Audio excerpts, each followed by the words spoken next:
Hello, welcome to Heritage Homestead. My name is Natalie, and today I would like to show you the process that I use to water bath beets.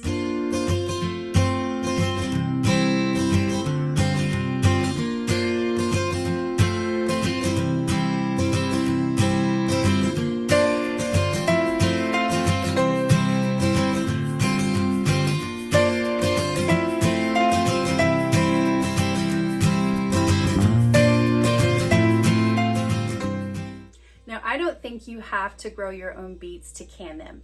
If you know a local farmer that you would like to buy them from, that's a good option. And you can also buy them from the grocery store.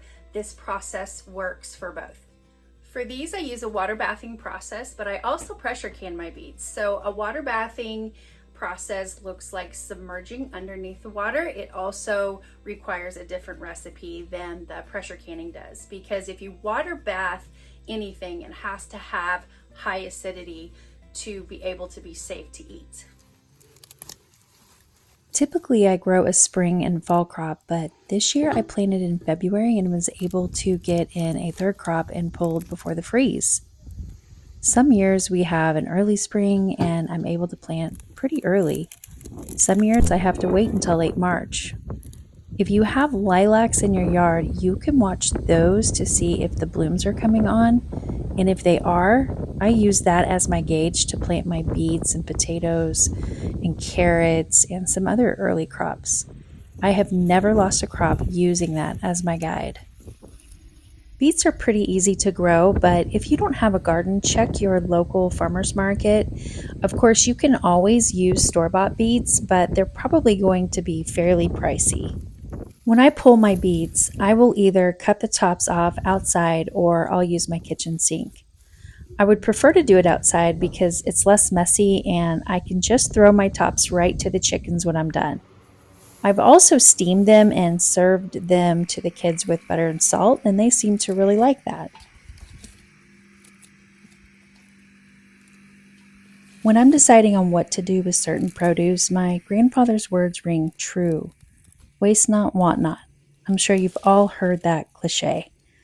I try to be mindful of the resources that I've been given so that I can be a good steward of what God has blessed us with. So whether the tops go to the chickens or on our plate, either way, someone is consuming it.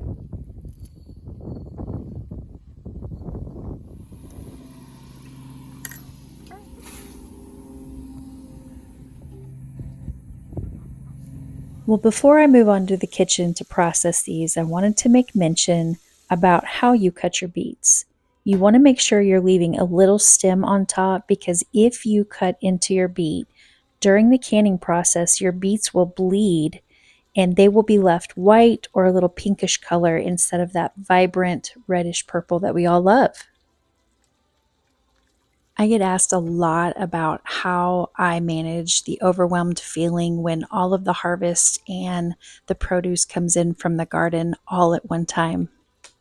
Even though I plant a lot of food in our garden, the answer is planning to do it incrementally. As you just saw, one day I will pull an entire bed or two. I will cut the tops and then I will store them in the refrigerator. The next morning, I will wake up super early and I will wash everything and dedicate my entire day to slicing and water bathing the entire bed. I am more productive in my home that way because there are a ton of other things to do while the beets are going. It certainly is a juggling act, and planning is key.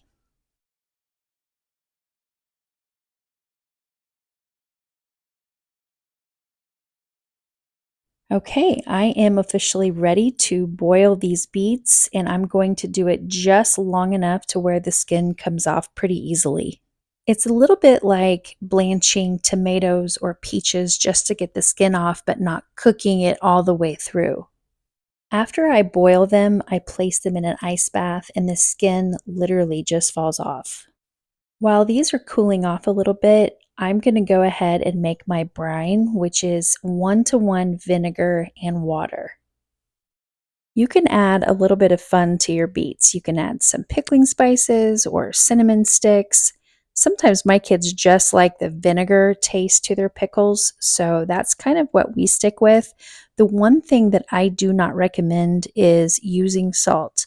This strips the color from the beets, and I prefer not to do that. I like my beets purple and bright red. These particular beets are bull's blood, and they are my favorite. Whether I serve them steamed with butter and salt or whether I pickle them, they're just really versatile. Feel free to slice the beets how you prefer. Sometimes my kids like the whole beets, but I will save the really tiny, as they would call them, baby beets, and I'll leave those whole in the jar. But sometimes my beets are so large that I have to quarter them. So I would say do what your family prefers. All right, jar number one is full, and now I'm going to be pouring the brine in. And don't forget to leave 1 inch headspace in your jar.